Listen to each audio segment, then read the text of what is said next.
I love you Tony. তোর এত বড় কথা, তুই আমার নামকে আমার সাথে নামখানামি করিস? আব্বা ওকে তুমি ছেড়ে দাও, ওর কোনো দোষ নেই। তুই চুপ কর। এতদিন আমি দুধ কলা দিয়ে কাল সব পুষেছিলাম। এই বদমাইশকে আমার খুব ভালোভাবে জানা হয়ে গেছে। ওর টাকার প্রতি লোভ হয়েছে, তাই তোর মতো নিষ্পাপ মেয়েকে প্রেমের জালে ফাঁসিয়ে আমার কাছ থেকে টাকা উসুল করতে চায়। এই বল, কত টাকার বিনিময়ে আমার মেয়ের জীবন থেকে সরে যাবি? আব্বা তুমি ওকে ভুল ভাবছো, ও আমাকে টাকার বিনিময়ে না, ও আমাকে সত্যি সত্যি ভালোবাসে। দাঁড়াও সালমা, তোমার আব্বাকে বলো 10 লাখ টাকা দিলে আমি তোমার জীবন থেকে চলে যাবো।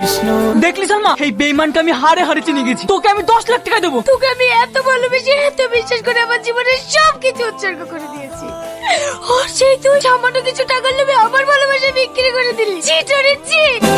আমরা আর কতদিন বাঁচবো বল? আমরা মরার আগে তোর বিয়েটা জানে দেখে যেতে পারি। তুই বিয়েতে রাজি হয়ে যা মা। আমাদের ভাগ্যটাই খারাপ, আমাদের কোনো মেয়ে আমাদের মতো বিয়ে করবে না, ওরা আমাদের ইচ্ছে মতোই বিয়ে করবে। কান্না করো না আব্বা, আমি তোমার পছন্দের ছেলেকেই বিয়ে করবো। তুই সত্যি বলছিস মা? কিন্তু আমার একটা শর্ত আছে। কি শর্ত মা, তুই বল। আমার বিয়েতে আমার বড় বোনকে এই বাড়িতে আনতে হবে।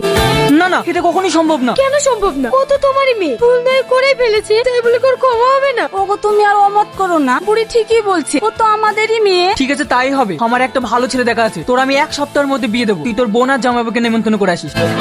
বাপ ভালো আছো? ভালো আছিস তো মা? আব্বা ভালো আছো? হ্যাঁ ভালো আছি। জামাইকে বসতে দে। তুমি হয়তো জানো না মা, আব্বা আমাদের অনেক আগেই মেনে নিয়েছে। শুধু মান সম্মানের ভয়ে তোমাদের কাউকে কিছু বলতে পারিনি। আব্বা ছিল বলে আমি আমার সংসারে কোনোদিনও অভাব বুঝতে পারিনি। আমি আবার তোদের জন্য কি করেছি? কেন? টনিকে দিয়ে যে প্রতি সপ্তাহে সপ্তাহে খাবার পাঠিয়ে দিতে।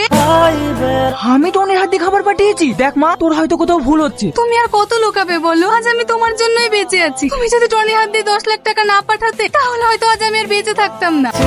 আমি তোকে 10 লক্ষ টাকা দিয়েছি, আমি তো কিছুই বুঝতে পারছি না। কি হয়েছে মা, তুই আমাকে সব খুলে বলতো। আমার পেটে খুব যন্ত্রণা করছে, আমি বোধহয় বাঁচবো না। ও মা গো। আপনার কিছু হবে না, আপনি একটু শান্ত হন। ডাক্তার বাবু, আমার দিদিকে একটু দেখেন। আমার দিদি কি হয়েছে ডাক্তার বাবু? এই মুহূর্তে কিছু বলা যাচ্ছে না, তাড়াতাড়ি এনার পেটের ছবি করতে হবে। ডাক্তার বাবু, আমার স্ত্রী কি হয়েছে? ইনার দুটো কিডনি 70% ড্যামেজ হয়ে গেছে, তাড়াতাড়ি অপারেশন করতে হবে, না হলে বাঁচানো যাবে না। অপারেশন করতে কত টাকা লাগবে ডাক্তার বাবু? প্রায় 10 লাখ টাকা, আপনি তাড়াতাড়ি ম্যানেজ করুন।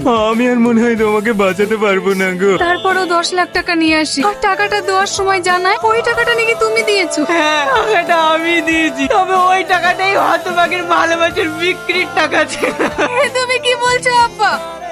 আমার টনি ভাই কোথায়? কি হলো আব্বা বলো? অনেকে আমি বাড়ি থেকে কুকুরের মতো তুত্তুর করে বের করে দিয়েছি।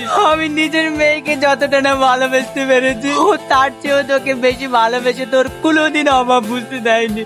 টনি সালমা।